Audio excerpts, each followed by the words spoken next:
आज हम बात करने वाले हैं एक बहुत ही इंपॉर्टेंट ट्रेडिंग कॉन्सेप्ट के बारे में, इक्वल हाई और इक्वल लो लिक्विडिटी।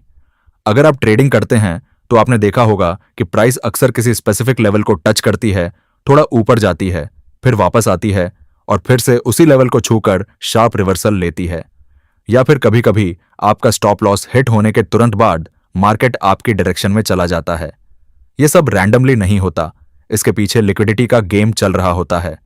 आज मैं आपको स्टेप बाय स्टेप समझाऊंगा कि लिक्विडिटी क्या है, इक्वल हाइज और इक्वल लोज क्या होते हैं, बिग प्लेयर्स कैसे इन लेवल्स को यूज करते हैं अपने ट्रेड्स भरने के लिए, और सबसे इंपॉर्टेंट, आप कैसे इस नॉलेज को अपनी ट्रेडिंग में यूज करके स्मार्ट ट्रेड्स ले सकते हैं। तो बिना टाइम वेस्ट किए चलिए शुरू करते हैं। सबसे पहले समझते हैं कि लिक्विडिटी होती क्या है। सिंपल वर्ड्स में कहें तो लिक्विडिटी का मतलब है मार्केट में ऑर्डर्स या मनी का कॉन्सेंट्रेशन। जब हम ट्रेडिंग चार्ट देखते हैं तो हर प्राइस मूवमेंट के पीछे बाय ऑर्डर्स और सेल ऑर्डर्स होते हैं।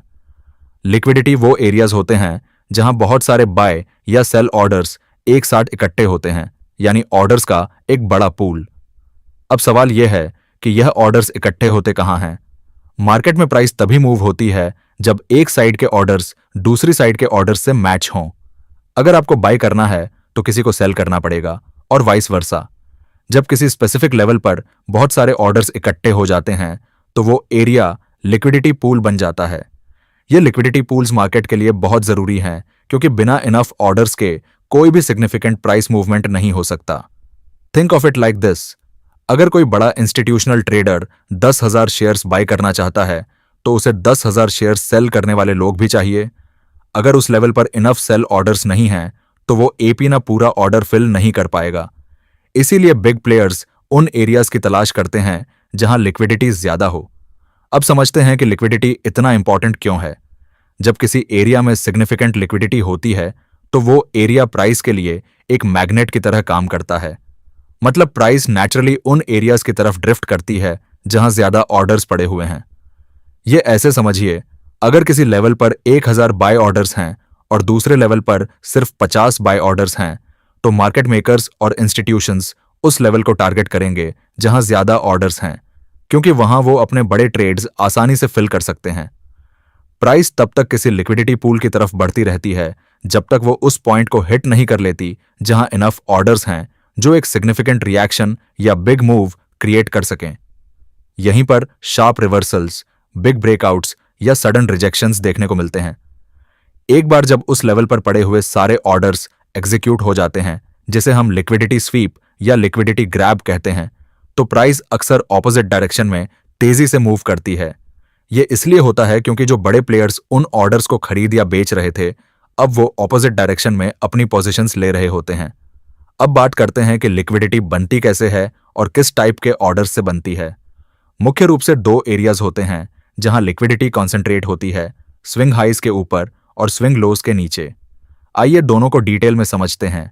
पहले बात करते हैं स्विंग हाइज के ऊपर की लिक्विडिटी की। जब मार्केट एक हाई बनाती है और फिर वहां से नीचे आती है तो उस हाई के ऊपर दो टाइप के ऑर्डर्स आ जाते हैं। पहला, जो ट्रेडर्स ऑलरेडी शॉर्ट पोजीशन में हैं यानी सेल कर चुके हैं, वो अपना स्टॉप लॉस उस हाई के ऊपर रखते हैं अपनी पोजीशन को प्रोटेक्ट करने के लिए। ये stop loss orders actually buy orders होते हैं क्योंकि शॉर्ट पोजीशन को क्लोज करने के लिए आपको बाय करना पड़ता है। दूसरा, ब्रेकआउट ट्रेडर्स जो उस हाई को ब्रेक होने का वेट कर रहे हैं, वो अपने बाय स्टॉप ऑर्डर्स उस लेवल के ऊपर रखते हैं ताकि ब्रेकआउट होते ही ऑटोमेटिकली एंट्री हो जाए। तो स्विंग हाई के ऊपर आपको स्टॉप लॉस ऑर्डर्स और बाय स्टॉप ऑर्डर्स दोनों मिलते हैं जो एक साथ मिलकर एक बड़ा लिक्विडिटी पूल बनाते हैं। अब स्विंग लोज के नीचे की लिक्विडिटी देखते हैं। यहां सिचुएशन एग्जैक्टली ऑपोजिट है। जो ट्रेडर्स लॉन्ग पोजीशन में हैं यानी ऑलरेडी बाय कर चुके हैं, वो अपना स्टॉप लॉस स्विंग लो के नीचे रखते हैं। ये stop loss orders sell orders होते हैं। साथ ही ब्रेकडाउन ट्रेडर्स जो लो ब्रेक होने का वेट कर रहे हैं, वो अपने सेल स्टॉप ऑर्डर्स उस लेवल के नीचे रखते हैं। तो स्विंग लो के नीचे स्टॉप लॉस ऑर्डर्स और सेल स्टॉप ऑर्डर्स का पूल बन जाता है। ये दोनों एरियाज हाइज के ऊपर और लोज के नीचे प्रेडिक्टेबल लिक्विडिटी जोन्स बन जाते हैं क्योंकि रिटेल ट्रेडर्स की साइकोलॉजी सेम होती है। अब आते हैं आज के मेन टॉपिक पर, इक्वल हाइज और इक्वल लोज। ये कॉन्सेप्ट ट्रेडिशनल सपोर्ट और रेजिस्टेंस से थोड़ा सिमिलर है, लेकिन इसमें लिक्विडिटी का एंगल जुड़ जाता है। इक्वल हाइज तब बनते हैं जब प्राइस किसी स्पेसिफिक लेवल को मल्टीपल टाइम्स टच करती है लेकिन उसे ब्रेक नहीं कर पाती। मतलब आपको चार्ट पर 2 या 3 हाइज दिखेंगे जो ऑलमोस्ट सेम लेवल पर बने हुए हैं, एक हॉरिजॉन्टल लाइन की तरह। सिमिलरली इक्वल लोज तब बनते हैं जब प्राइस किसी स्पेसिफिक लेवल को नीचे से मल्टीपल टाइम्स टच करती है। अब सोचिए कि जब एक ट्रेडर चार्ट पर इक्वल हाइज देखता है तो वो क्या करता है। अगर वो शॉर्ट पोजीशन में है तो वो अपना स्टॉप लॉस उन इक्वल हाइज के थोड़ा ऊपर रखता है, सोचकर कि अगर प्राइस इस लेवल को ब्रेक कर दे तो मेरी पोजीशन रॉन्ग है तो एग्जिट हो जाऊं। अगर वो ब्रेकआउट ट्रेडर है तो वो सोचता है कि अगर यह लेवल ब्रेक होगा तो स्ट्रॉन्ग अपट्रेंड शुरू होगा, तो वो buy stop order equal highs के ऊपर रख देता है। हजारों ट्रेडर्स यही सोच रहे होते हैं, तो इमेजिन कीजिए कि उस लेवल के ऊपर कितने सारे ऑर्डर्स इकट्ठे हो जाते हैं। यही एग्जैक्ट सिनेरियो इक्वल लोस के साथ भी होता है। लॉन्ग ट्रेडर्स अपने स्टॉप लॉसेस इक्वल लोस के नीचे रखते हैं और ब्रेकडाउन ट्रेडर्स अपने सेल स्टॉप्स वहां रखते हैं। रिजल्ट, इक्वल लोस के नीचे भी एक मैसिव लिक्विडिटी पूल बन जाता है। अब यहां इंटरेस्टिंग बात यह है कि क्योंकि यह लेवल्स चार्ट पर क्लियरली विजिबल होते हैं, इसलिए ज्यादातर ट्रेडर्स सेम लेवल्स पर अपने ऑर्डर्स रखते हैं। यह प्रेडिक्टेबिलिटी बड़े इंस्टीट्यूशंस के लिए एक अपॉर्चुनिटी बन जाती है। अब समझते हैं कि big players, institutions, hedge funds, market makers कैसे इन लिक्विडिटी पूल्स को यूज करते हैं। जब कोई इंस्टीट्यूशन को बहुत बड़ा ऑर्डर फिल करना होता है, मान लीजिए उन्हें 50,000 शेयर्स बाय करने हैं, तो वो रैंडमली किसी भी लेवल पर एंट्री नहीं ले सकते। क्यों? क्योंकि अगर उस लेवल पर इनफ सेलर्स नहीं हैं तो उनका पूरा ऑर्डर फिल नहीं होगा, या फिर जैसे जैसे वो बाय करेंगे प्राइस ऊपर चढ़ती जाएगी और उन्हें एवरेज प्राइस बहुत खराब मिलेगी। इससे उनका प्रॉफिट मार्जिन घट जाता है। तो इंस्टीट्यूशंस क्या करते हैं, वो वेट करते हैं कि प्राइस उन एरियाज में जाए जहां लिक्विडिटी का बड़ा पूल पड़ा है। फॉर एग्जाम्पल, अगर उन्हें बाय करना है तो वो वेट करेंगे कि प्राइस इक्वल लोस के नीचे जाए जहां सारे रिटेल ट्रेडर्स के स्टॉप लॉसेस पड़े हैं। जब प्राइस उन इक्वल लोस को थोड़ा ब्रेक करती है तो सारे स्टॉप लॉस ऑर्डर्स ट्रिगर हो जाते हैं और मार्केट में सेल ऑर्डर्स की भरमार हो जाती है। यहीं पर इंस्टीट्यूशंस अपने मैसिव बाय ऑर्डर्स फिल करते हैं ऑप्टिमल प्राइस पर, क्योंकि इतने सारे सेलर्स अवेलेबल हो गए। इसे हम लिक्विडिटी स्वीप या स्टॉप हंट कहते हैं। एक बार जब इंस्टीट्यूशंस ने अपनी पोजीशंस भर लीं लिक्विडिटी को अब्सॉर्ब करके, तो प्राइस में शार्प रिवर्सल आता है। यह इसलिए होता है क्योंकि अब इंस्टीट्यूशंस ने बहुत बड़ी बाइंग प्रेशर क्रिएट कर दी है। जो रिटेल ट्रेडर्स अपने स्टॉप लॉसेस पर एग्जिट हुए वो मार्केट से बाहर हो गए और अब इंस्टीट्यूशंस की पोजीशंस मार्केट को ऊपर की तरफ पुश कर रही हैं। यही रीजन है कि आपने देखा होगा कि इक्वल लोज या इक्वल हाइज ब्रेक होने के बाद शार्प वी शेप्ड रिवर्सल्स आते हैं। यह कोई कोइंसिडेंस नहीं है, यह इंस्टीट्यूशंस का डेलिब्रेट स्ट्रैटेजी है अपने लार्ज ऑर्डर्स को एफिशिएंटली एग्जीक्यूट करने का। अब प्रैक्टिकल हो जाते हैं और देखते हैं कि चार्ट पर इक्वल हाइज और इक्वल लोज को कैसे आइडेंटिफाई करें। सबसे पहली बात, आपको हायर टाइम फ्रेम्स पर देखना चाहिए, जैसे 1 आवर, 4 आवर या डेली चार्ट। यहां पर जो लेवल्स बनते हैं वो ज्यादा सिग्निफिकेंट होते हैं क्योंकि ज्यादा ट्रेडर्स इन लेवल्स को देख रहे होते हैं और यहां ऑर्डर्स रख रहे होते हैं। इक्वल हाइज आइडेंटिफाई करने के लिए आप चार्ट पर वो एरियाज ढूंढिए जहां प्राइस ने 2 या 3 बार एक ही लेवल को टच किया हो ऊपर से। परफेक्टली सेम लेवल होना जरूरी नहीं है, 5 से 10 पॉइंट्स का डिफरेंस भी एक्सेप्टेबल है। इंपॉर्टेंट यह है कि विजुअली वो एक हॉरिजॉन्टल रेजिस्टेंस की तरह दिखे। एक हॉरिजॉन्टल लाइन ड्रॉ कीजिए उन हाइज को कनेक्ट करते हुए।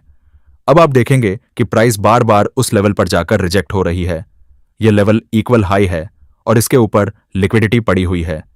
इक्वल लोज के लिए सेम प्रोसेस, वो लेवल्स ढूंढिए जहां प्राइस ने मल्टीपल टाइम्स नीचे से एक ही लेवल को टच किया हो। एक हॉरिजॉन्टल लाइन ड्रॉ करिए उन लोज को कनेक्ट करते हुए। यह लेवल इक्वल लो है। अब एक बार जब आपने यह लेवल्स आइडेंटिफाई कर लिए तो आपको पता है कि इन लेवल्स के ऊपर इक्वल हाइज के केस में या नीचे इक्वल लोज के केस में लिक्विडिटी का पूल पड़ा है। यह लेवल्स मार्केट के लिए मैग्नेट्स बन जाते हैं।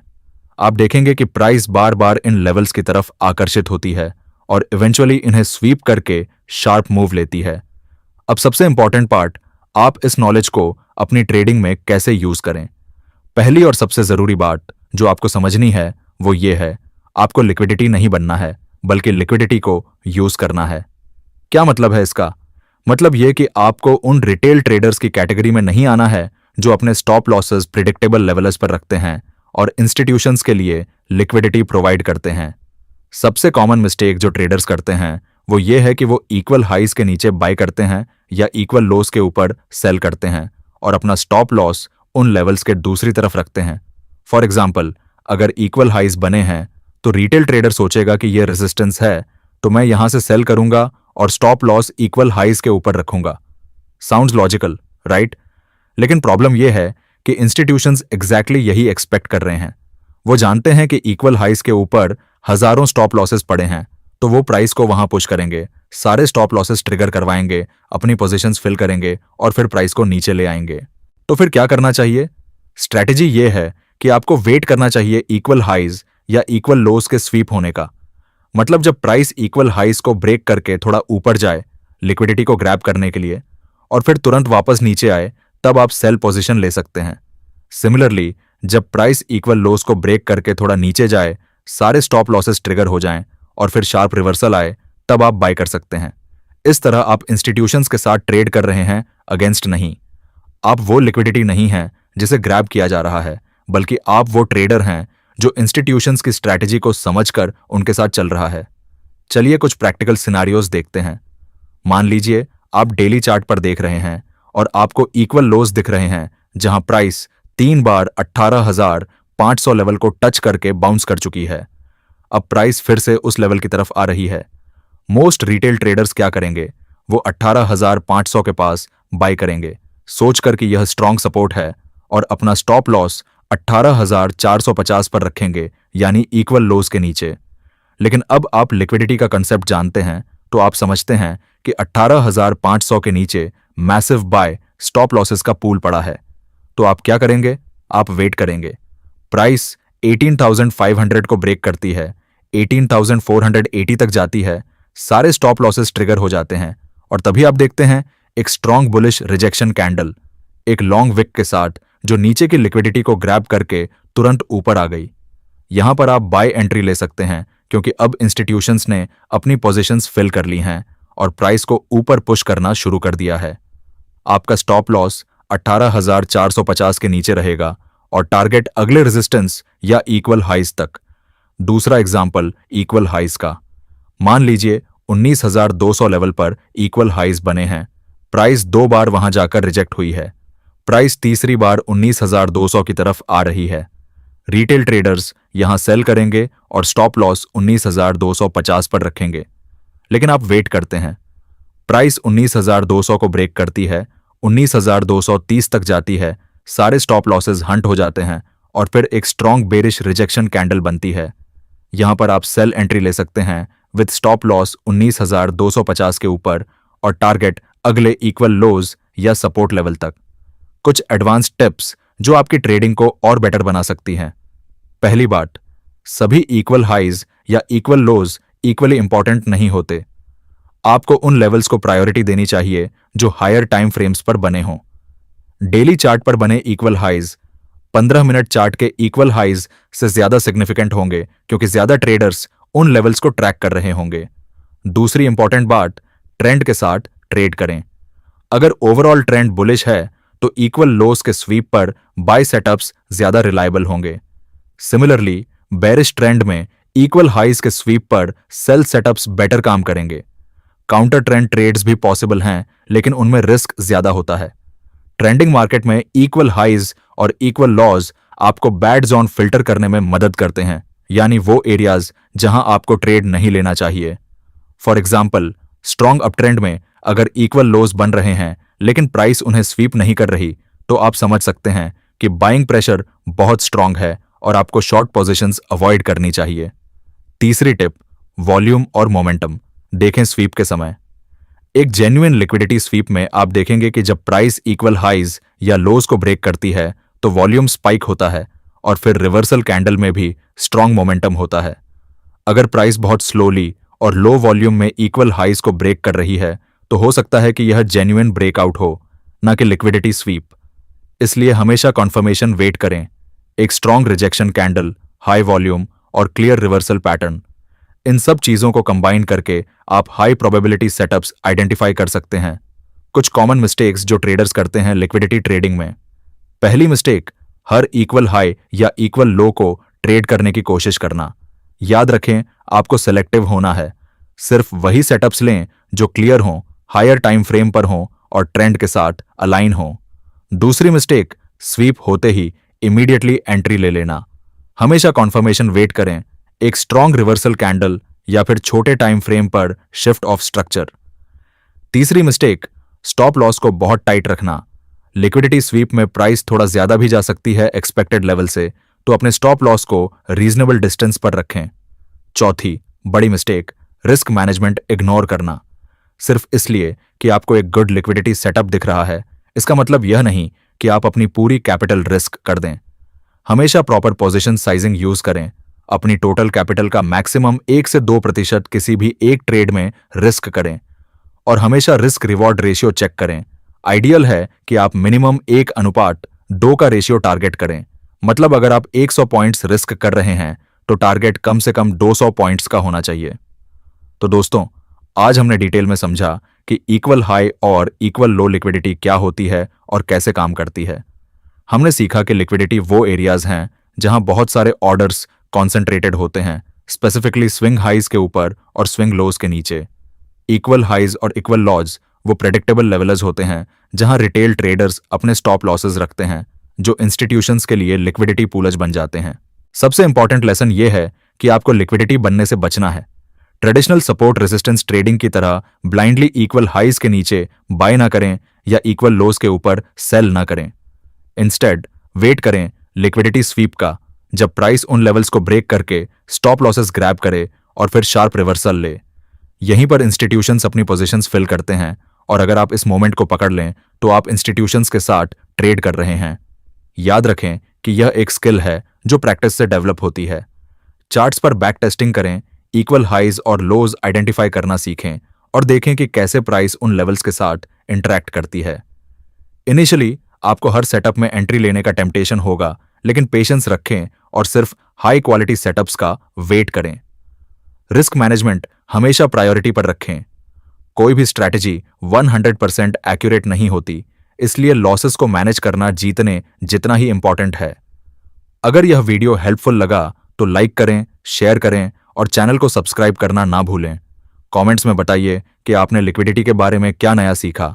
हैप्पी ट्रेडिंग और मिलते हैं अगले वीडियो में।